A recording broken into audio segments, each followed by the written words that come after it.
Le premier roi des Francs, fondateur de la dynastie des Mérovingiens, est Clovis. Pour mieux découvrir tous les membres de cette dynastie, faisons un petit retour en arrière. Les dates sont approximatives. À cette époque, il ne tenait pas de registre de naissance.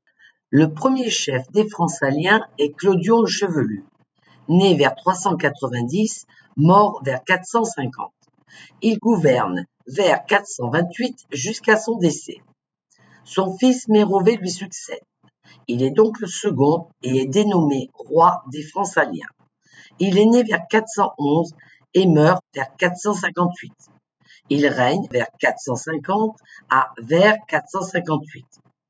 Childéric Ier, né vers 436 et mort soit en 481, soit en 482, prend la relève et dirige le pays vers 458 à 481 ou 482.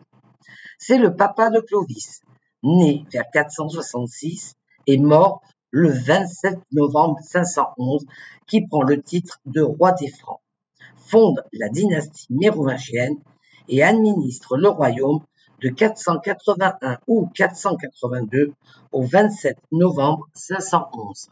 Autant dire qu'il guerroya une bonne partie de son règne, héritant du trône des Francsaliens pour acquérir une belle part du royaume de France.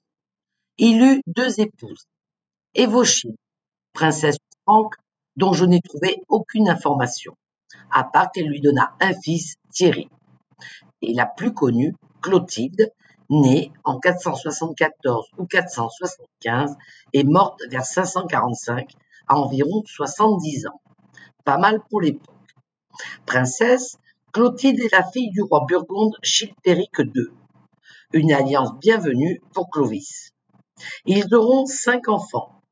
Ingomère, né vers 493, mort en 494 ou 495. Clodomir, né vers 495, mort le 25 juin 524. Childebert, né vers 497, mort le 23 décembre 558. Clotaire, né vers 498, mort le 29 novembre ou le 31 décembre 561. Et enfin Clotilde, née vers 500, morte en 531. À sa mort, Clovis partage le royaume entre ses 4 fils. Thierry Ier hérite du royaume de Reims, Clodomir du royaume d'Orléans, Childebert Ier du royaume de Paris et Clotaire Ier du royaume de Soissons. Autant dire que ce morcellement du royaume entre tous les enfants va créer de nombreux conflits. Quant à Clotilde, elle est mariée en 526 à Amalaric, roi des Visigoths, pour sceller la paix entre les 2 royaumes. Mais selon la légende, Amalaric maltraitait son épouse pour cause de religion. Lui était arien et elle catholique.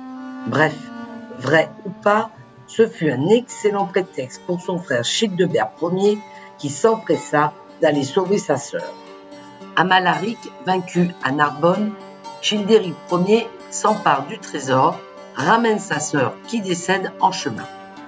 Son époux est poignardé par ses propres sujets au mois de décembre. Théodysse lui succède et devient roi des Visigoths.